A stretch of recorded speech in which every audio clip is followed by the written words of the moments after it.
di sela-sela kesibukan beliau dakwah, di sela-sela kesibukan beliau memperjuangkan agama, mikir umat 24 jam, beliau masih sempat lari-lari dengan istrinya. Lari-lari dengan istrinya. Kadang-kadang pertama Rasulullah SAW menang, Rasulullah SAW kalah karena Sayyidah Aisyah masih kurus saat itu. Setelah itu Rasulullah SAW menang. Kemudian beliau mengatakan, sekarang kita seri. Dulu kamu menang, sekarang ganti saya yang menang. Itulah Rasulullah SAW, Pak. Hadirin yang mulia, suatu ketika Rasulullah SAW beliau perjalanan dakwah. Dan Rasulullah SAW itu kalau dakwah, berjuang, berperang, beliau ngajak istrinya. Di tengah perjalanan kalungnya jatuh, Pak. Di tengah perjalanan kalungnya jatuh. Ini rombongan semua laki-laki, cuman satu wanita kalungnya jatuh. Kira-kira kalau kita, apa yang kita buat dengan istri kita? Kalung itu murah, dunia, untuk apa dicari? Tapi Rasulullah tidak. Jamaahnya dihentikan, pasukannya dihentikan demi untuk mencari barangnya istrinya yang jatuh. Hadirin yang muliakan Allah Subhanahu wa taala, ini kadang-kadang perkara yang kita tidak kerjakan. Gayanya target-target langit, sebetulnya dia karena tidak sayang dengan istrinya. Maka Rasulullah sallallahu alaihi wasallam beliau bersabda, khiyarukum li ahli. Orang yang terbaik itu siapa? Bukan karkun 4 bulan, enggak ada, Pak. Cari di hadis sampai kita capek, sampai kiamat enggak ketemu itu. Orang yang paling baik, orang banyak puasanya, enggak. Yang paling baik adalah yang paling baik kepada keluarganya. Maka bagaimana kita sayangi istri kita dengan sebaik-baiknya. Insyaallah dimana? Sayang dengan istri, sayang dengan anak. Ini penting, Pak. Penting sekali. Karena banyak gara-gara kita ini sibuk dakwah, sampai kita ini enggak menjalin hubungan sayang dengan anak kita. Akhirnya apa? Akhirnya anak itu enggak mau taat dengan orang tuanya. Anak itu enggak ada sayang dengan orang tuanya. Kenapa? Karena kita enggak sayang sama mereka. Rasulullah SAW, Pak, melihat anak kecil nangis, disamperin sama Rasulullah. Ya Umar, ma fa'alan Nuhair. Hei Umar, ngapain kamu nangis? Burung kamu mati itu kenapa? Rasulullah sempet-sempetnya nanya anak kecil kenapa burung mainannya mati. Itu Kanjeng Nabi, Pak. Kita baru kerun 4 bulan, nggak mau manggil anak kecil. Ini demi menjaga wibawa, Pak. Saya penanggung jawab, nggak boleh main-main sama anak kecil. Masya Allah. Rasulullah SAW itu kadang-kadang sholat, ya, cucunya itu naik di punggung beliau sampai beliau nggak bangun-bangun dari sujudnya. Itulah akhlaknya baginda Nabi kepada anak-anaknya, kepada cucu-cucunya, kepada putri-putrinya. Rasulullah SAW kalau pulang dari dakwah, maka beliau pertama kali mampir ke masjid. Setelah itu apa? Mampir ke rumah putrinya yang paling beliau cintai, Sayyidah Fatimah radhiyallahu anha. Itulah baginda Nabi. Maka kita ini, buktinya kita ini fikir umat, buktinya kita ini risau umat, menyayangi orang-orang terdekat kepada kita. Orang mikir umat, bagaimana umat masuk surga. Orang terdekat nggak kita sayangi, itu fikir umatnya palsu. Hadirin yang mulia. Hadirin yang muliakan Allah Subhanahu wa taala. Suatu ketika Rasulullah SAW mencium anak kecil. Maka ada seorang sahabat, dia merasa heran. Ya Rasulullah, engkau mencium anak kecil? Kalau anak saya banyak, nggak ada satupun yang saya cium. Hadirin yang mulia, maka Rasulullah SAW beliau bersabda, la tungza'ur rahmah illa min syaqi. Kasih sayang tidak Allah cabut kecuali dari orang yang celaka saja. Maka kita rasakan kita ini dengan istri sayang apa tidak, dengan anak sayang apa tidak. Kalau nggak sayang, itu alamat kita orang celaka, Pak. Maka istrinya disayang, anaknya disayang, keluarganya disayang, masyarakatnya disayang, umat Islam harus disayang. Insyaallah hadirin mulia. Muasyarah yang baik penting, hadirin yang mulia. Karena terkadangan usaha dakwah kita ini nggak berkembang gara-gara kita sendiri, hadirin yang mulia. Bagaimana mahalahmu, masya Allah, Pak, Bani Israel semua. Kenapa? Mereka saya aja lari semua. Jangan-jangan itu karena kamu. Pernah nggak ketika musyawarah kita bawa panggang begitu? Nggak pernah. Bawa kopi atau teh gitu? Nggak pernah. Hadirin yang muliakan Allah Subhanahu wa taala, kalau kita nggak pernah memberikan kepada orang lain, nggak pernah memberi hadiah kepada orang lain, tahadu tahabu kata Nabi, salinglah memberi hadiah, kalian akan saling cinta mencintai. Ini Pak, kalau saya kasih duit nanti dia cinta dengan dunia. Nggak usah saja, biar saya saja yang cinta dengan dunia. Sama saja hadirin yang mulia. Jangan seperti itu. Itulah kehidupan para sahabat. Bahkan dipuji oleh Allah di Quran, wa yu'thiruna ala anfusihim walau kana bihim khasasah. Mereka rela kelaparan, mereka rela kehausan, yang penting temannya kenyang. Sekarang kita kebalik, Pak. Yang penting saya kenyang, teman saya itu urusan belakang. Kita taskul orang 4 bulan. Setelah berangkat, keluarganya nggak pernah kita nusroh, istrinya kelaparan, istrinya kehausan, nggak diperhatikan. Hadirin yang mulia, ini nggak benar hadirin yang mulia. Lihatlah kehidupan baginda Nabi. Baginda Nabi Muhammad SAW itu kalau ada orang mau infak, maka Nabi mengatakan, yang kamu tinggali untuk keluargamu apa? Jadi Nabi itu tafakutnya langsung tafakut keluarga. Ada orang mau infak, keluargamu kamu tinggali apa? Hadirin yang muliakan Allah Subhanahu wa taala, satu-satunya orang yang dia menginfakkan hartanya dan dia mengatakan aku tinggalkan Allah dan Rasulnya untuk keluargaku, yang boleh cuman satu. Siapa itu? Abu Bakar tok. Nah sekarang kita kok pura-pura mau jadi Abu Bakar itu loh. Hurut, tawakal Pak, tawakal. Istri mau mati itu kan urusan Allah tuh. Ini namanya suami yang tidak bertanggung jawab. Sahabat-sahabat yang lain mau menginfakkan seluruh hartanya, dilarang sama Rasulullah. Jangan-jangan, separuh saja. Separuh itu sudah banyak. Maka hadirin yang mulia, kalau kita huruf dikompliti Pak, tinggalan untuk rumahnya, tinggalan untuk anaknya, yang kira-kira kalau kita huruf, mereka itu tidak ngemis kepada orang. Kita ini belum tingkatannya, ya Allah duit langsung datang, belum tingkatannya Pak. Makanannya masih banyak kotor kok, langsung ya Allah datang, hebat sekali. Kita ini masih kotor, kita ini doanya belum setingkat itu. Istri kita itu juga bukan sahabiah yang imannya sudah jebol langit. Istri kita itu bukan Siti Hajar yang ketika Nabi Ibrahim alaihi salatu wassalam mau dakwah, maka Siti Hajar bertanya, wahai suamiku, apakah engkau berjuang ini disuruh oleh Allah? Iya. Idzan la yudhayyani. Oh kalau begitu silahkan berangkat, nggak usah pikirkan saya, Allah pasti tidak akan menyanyiakan saya. Itu istrinya Nabi Ibrahim, bukan istri kita Pak, bukan istri kita. Nabi Ibrahim orang yang betul-betul soleh, betul-betul dekat dengan Allah, makanya dikasih istri seperti itu. Nah kita masih suka main HP, masih suka bikin status, masih suka selfie, pengen istri seperti istrinya Nabi Ibrahim. Mimpi Pak, mimpi. Di Quran itu orang diberi pasangan yang sesuai Pak.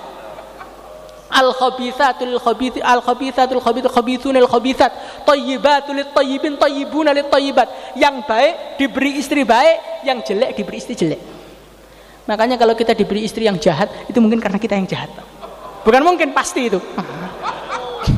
Maka hadirin yang muliakan Allah Subhanahu wa taala, bagaimana kita ini agama dilengkapi, apa-apa musyawarah dikompliti, sehingga kita ini dakwahnya menjadi asbab hidayah, bukan menjadi asbab dolalah dan asbab marahnya umat kepada kita. Insyaallah muasyarah yang baik dengan saudara-saudaranya, dengan tetangganya, dengan sesama teman dakwahnya.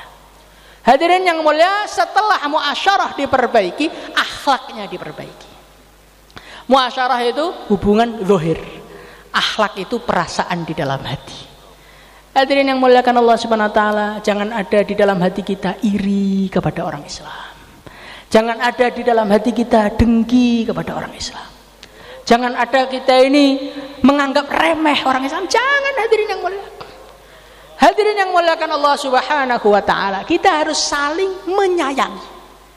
Walaupun dia bentuknya bagaimanapun, menjengkelkan kita seperti apapun, sayangi umat Islam.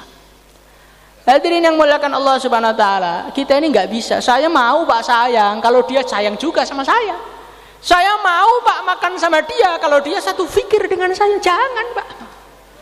Hadirin yang mulia, sudah diciptakan oleh Allah mulai nyawa kita, bukan semenjak lahir, bukan. Semenjak kita masih di alam roh, manusia itu sudah diciptakan berbeda. Maka kalau kita memaksakan manusia untuk sama dengan kita, nggak bisa. Dikatakan dalam satu hadis, al-arwahu junudun mujannadah. Al-arwahu junudun mujannadah. Rohnya manusia sebelum dimasukkan di jasad itu dikelompok-kelompokkan. Ada kelompok A, ada kelompok B, ada kelompok C. Fama ta'arafa minha italafa, yang dulu saling mengenal maka di dunia nanti cocok. Wa ma tanakara minha ikhtalafa. Yang dulu nggak sempat ketemu, nggak sempat cocok, sampai di dunia juga nggak bisa cocok. Hadirin yang dimuliakan Allah Subhanahu wa taala, kata ayah saya, beliau mengatakan, nggak cocok itu bukan berarti satunya baik, satunya jelek, enggak. Kadang-kadang sama-sama orang baiknya, karena dulu di sana kelompoknya beda, di dunia nggak bisa ketemu, nggak bisa cocok. Jadi nggak cocok itu hal yang biasa, Pak. Dikatakan oleh para ulama, ada sahabat namanya Sayyidina Ali dengan Sayyidina Tolha. Ini sahabat, dua-duanya wali, dua-duanya dicintai oleh Allah. Itu di dunia nggak pernah cocok. Sampai Sayyidina Ali mengatakan, wa naza'na ma fi qulubihim min ghillin ikhwanan ala syurin mutaqabilin. Mungkin kedongkolan saya sama kamu hilangnya nanti setelah sampai di surga. Hadirin yang mulia, itu nggak cocok tuh biasa. Yang terpenting jangan merendahkan. Yang terpenting jangan menjelekkan. Orang nggak cocok itu biasa. Hadirin yang muliakan Allah Subhanahu wa taala. Bukan yang artinya cocok itu berarti makanannya harus sama. Yang cocok itu berarti minumannya harus sama. Tidak. Beda nggak apa-apa. Satunya sate, satunya pecel nggak apa-apa. Yang penting di warung yang sama. Yang penting sama-sama Islamnya, mau berbeda nggak masalah. Yang penting saling menyayangi, saling membantu, saling mendoakan, saling mendorong. Itulah namanya umat Islam. Bagaimana insyaallah hadirin mulia? Jangan kita iri dengan saudara muslim kita karena dia maju. Hadirin yang mulia, kata para ulama, iri itu dengan orang yang satu profesi. Petani dengan petani, pedagang dengan pedagang, dai dengan dai, Pak. Nah ini hati-hati. Kadang-kadang kita melihat malah satunya berkembang, wah kita jelekkan. Itu kan panas-panas saya ayam aja, Pak. Itu kan karena ada yang mendanai. Kalau saya ini ikhlas-ikhlasan aja, makanya begini. Hadirin yang mulia, selagi ini masih muncul di mulutnya para dai, dakwahnya susah barokah. Maka kita ini belajar muasyarah yang baik, akhlak yang baik. Insyaallah dia mulia. Fa idzal ladzi bainaka wa bainahu adawatun ka'annahu waliyyun hamim. Orang itu kalau keburukan dibalas kebaikan, nanti musuh terpaksa menyayanginya. Sudah, maka kita ini sekarang itu tutup mulut aja, wes. Pokoknya 6 sifat keluarkan jamaah. Insyaallah dimana? Enggak usah adu argumentasi, membela diri ini sah apa tidak. Habis umurnya, habis. Kita ini umurnya sudah 50 tahun, 60 tahun. Dari 60 tahun itu lalainya sudah mungkin 45 tahun. Hidup sudah penuh dengan lalai. Sekarang setelah kenal dakwah, dihabiskan lagi untuk gunjing orang, dihabiskan lagi untuk membela diri. Enggak usah, Pak. Kalau memang kita ini Allah sudah suka, nanti Allah sendiri yang bela. Kalau Allah tidak suka, walaupun kita bela diri, orang nggak percaya, Pak. Orang nggak percaya. Ini dalil saya, ini rekamannya, nggak ada gunanya, nggak ada gunanya. Allah itu sekarang sudah ridho apa belum? Itu yang paling penting. Kalau Allah sudah ridho, wudi'al qabulu fil ard. Dikatakan dalam hadis, kalau Allah sudah mencintai hambanya, Allah bikin pengumuman di langit. Hei Jibril, saya mencintai fulan bin fulan. Umumkan di penduduk langit semua, kalau saya cinta dia, maka mereka harus cinta semua. Maka penduduk langit cinta semua. Setelah itu fawudi'al qabulu fil ard, Allah jadikan orang-orang soleh di dunia mencintai dia. Jadi kita itu hubungi yang punya hati manusia saja, Pak. Nggak usah hubungi hati per hati manusia, kecapek. Manusia itu hatinya macam-macam. Sampai seorang mengatakan ridon nas ghayatun la tudrok. Ridhonya manusia, senangnya manusia, senangnya semua manusia, cocoknya semua manusia, puncak la tudrok yang tidak akan kau capai selama-lamanya. Wa ridallah ghayatun la tudrok. Ghayatun la tudrok, tapi ridha Allah adalah puncak yang enggak boleh kau tinggalkan. Fatruk ma la yudrok lima la yudrok. Maka tinggallah perkara yang enggak akan bisa kamu capai demi mendapatkan perkara yang enggak boleh kamu tinggalkan. Hadirin yang muliakan Allah Subhanahu wa taala, kita di dunia kalau pengen dicintai semua manusia, dipuji semua manusia, disetujui semua manusia, baginda Nabi saja tidak disayangi semua manusia. Itu Nabi nggak ada salahnya. Makhluk terbaik di alam semesta itu Abu Jahal masih marah sama Nabi. Nah kita kok pengen semua orang cocok, apa ya bisa? Kita nggak akan bisa, Pak, lepas dari komentar itu nggak akan bisa. Nggak akan bisa. Sampai seorang ulama mengatakan, walau sahabal insanu Jibril lama salima min qila au qala. Andai kata malaikat Jibril itu akrab sama manusia, malaikat Jibril nggak lolos dari komentar. Malaikat Jibril aja nggak lolos dari komentar, apalagi kita. Yang mana memang kita ini sebetulnya kejahatannya lebih banyak daripada kebaikannya, cuman Allah masih tutupi kejahatan kita. Hadirin yang muliakan Allah Subhanahu wa taala, direndahkan nggak apa-apa, dijelekan nggak apa-apa, terima saja. Terima saja. Dikatakan oleh seorang, wa may yahun yashul alaihil hawa wa ma limayyitin li jurhin min alam. Orang tuh kalau sudah merasa nggak punya apa-apa, nggak punya kehormatan apa-apa, direndahkan siapa saja nggak terkesan. Pak, kamu tuh jelek, iya. Kamu tuh salah, iya. Kamu tuh sesat, iya. Kamu nggak ikut apa, iya Pak. Nggak apa-apa. Yang penting pokoknya kamu saudara saya cintai kamu dunia akhirat. Kira-kira kalau kita semua begitu bagaimana, teman? Indah Pak, hidup tuh indah. Kalau kita tuh marah sana marah sini, pembelaan sana pembelaan sini, argumen sana argumen sini, tanding banyak-banyakan orang, dipoto bagaimana cari sudut yang kelihatan banyak. Menghabiskan umur dan nggak dapat pahala. Yang dapat pahala itu bentuk jamaah, datang kepada umat, ajak mereka sholat, itu berpahala. Sekarang kita menghabiskan waktu untuk yang nggak berpahala, sampai akhirnya yang berpahala nggak pernah dikerjakan. Maka hadirin yang muliakan Allah Subhanahu wa taala, kita sekarang perlu tobat. Insyaallah dimana? Tobatnya bagaimana? 4 bulan hadirin yang mulia. 4 bulan. Ini sekarang pura-pura nggak dengar Pak ya. Maka hadirin yang mulia yang niat 4 bulan, 40 hari silahkan daftarkan nama. Monggo Pak, monggo. Jamaah-jamaah yang sudah terbentuk, berdiri lagi Pak untuk menyemangatkan teman-temannya. Masya Allah. 4 bulan, 40 hari kita hidupkan agama seluruh alam, kita sayangi semua umat Islam. Masya Allah. Silakan Pak, silakan. Bangun. Mari Pak. Masya Allah. Bangun. Ayo bangun. Ini kalau makannya di markas gampang berdirinya ini. Masya Allah. Insyaallah semuanya ada di nama. Bangun Pak, bangun. Ayo bangun. Masya Allah, bangun. 4 bulan, biar ada berkahnya. Masya Allah. Silakan. Masya Allah. Bangun. Yang masih duduk bangun Pak, bangun. Silakan. Bismillah. Insyaallah semuanya ada di nama. Assalamualaikum warahmatullahi wabarakatuh. Taskil mana taskil? Baik yang